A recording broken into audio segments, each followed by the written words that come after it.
comme toi, peut-être. Je dis que j'ai essayé de me faire mentir.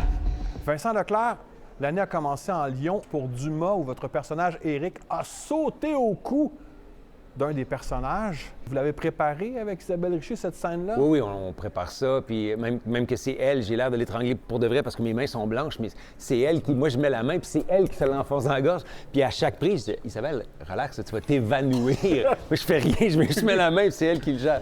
Oui, puis on a un coordonnateur de cascade, ce genre de choses-là, puis on en a parlé. Oui, c'était très bien fait. Tu m'écœuries de me faire passer pour un débile! Ouais, vous êtes habitué quand même aux personnages violents. Dans Plan B, vous avez incarné un meurtrier. Séraphin aussi avait sa part d'ombre quand même. Oui, on pourrait dire ça. Ouais, Oui, ça oui. vous colle un peu à la peau, c'est ce genre de... Ça doit vous vider, ce genre de charge émotive-là? Non, j'aime pas que j'aime la violence, mais je fais ce métier-là pour vivre plein d'émotions. Je pense que tout mon caca, excusez l'expression, on me paye pour m'en débarrasser.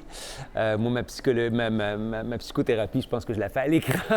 OK. Tout le noir est expulsé par là.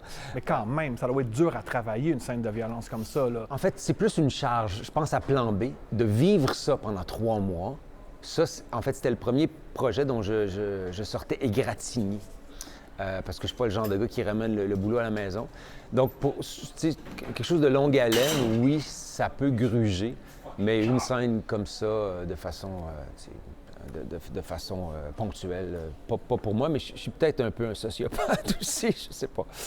Vous êtes né à Trois-Rivières, mais vous jouez tant en français qu'en anglais. Bon, on vous a vu en anglais dans Le Revenant avec Leonardo DiCaprio. Là, vous avez votre premier rôle principal dans Alan Sunshine. You guys are really lucky to have each other.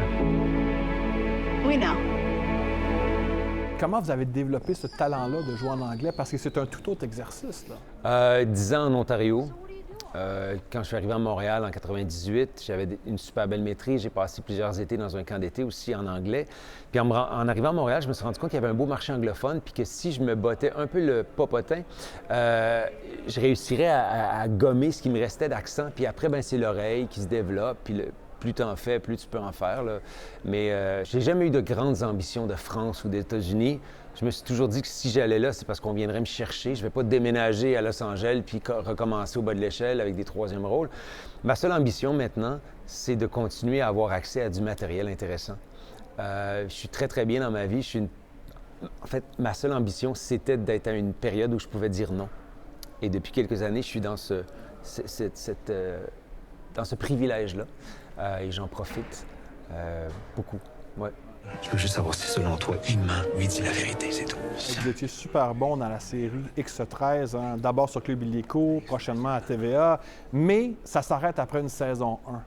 Comment vous vivez ça, justement, le deuil du comédien de ne pas avoir une suite à une série qu'on a tant aimée? Et ce qui m'atteint le plus, c'est pas l'acteur autant que le citoyen, puis le membre d'une industrie culturelle la télévision, entre autres, qui souffre. Et ça, c'est un exemple parfait de notre industrie qui est en trouble. On fait une belle série historique. Ça a été pendant plusieurs années un peu notre marque de commerce. On a fait de belles et grandes séries historiques au Québec. Et on se demande si ça va un jour se reproduire. Est-ce qu'on va avoir une autre série un jour comme Les Pays d'en haut, une autre série comme X13? Ça coûte très, très, très cher. Et je pense que la production s'est rendue compte que ça coûtait trop cher. Et est-ce qu'on est à un point tournant, un point de non-retour, je ne sais pas. C'est surtout ça qui m'affecte, en fait. Mon bonheur. Et chaque jour, c'est toi qui le fais. Vous avez porté le rôle de Séraphin pendant 6 ans et ça va faire 10 ans, justement, Oui, que oui, c'est oui. terminé, Séraphin. Vous y pensez encore? C'est un personnage qui vous habite encore? Oui, j'adorerais remettre ce chapeau-là. Ah oui? Oui, c'est le personnage qui a été pour moi la plus grande liberté, qui avait le plus grand spectre d'émotions, de possibilités. J'ai fait des rencontres extraordinaires et ça va demeurer, je l'ai dit, je vais le redire, la plus grande expérience professionnelle de ma carrière. Même si je continue d'avoir une très, très, très belle carrière, ça va être cette expérience-là est marquée d'une pierre blanche, là, c'est sûr.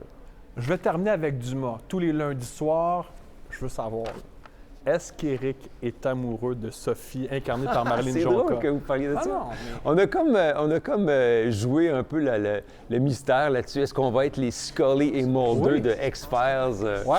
qui avaient comme un petit flirt, mais qui ne se sont pas touchés en 3 ans? C'est ça que notre réalisateur Ouais. a dit. Peut-être, on verra. Toutes les portes sont ouvertes, mais il n'y a pas de porte fermée, en tout cas. Merci beaucoup, Vincent Leclerc. Merci à vous. Bonne journée. Oui.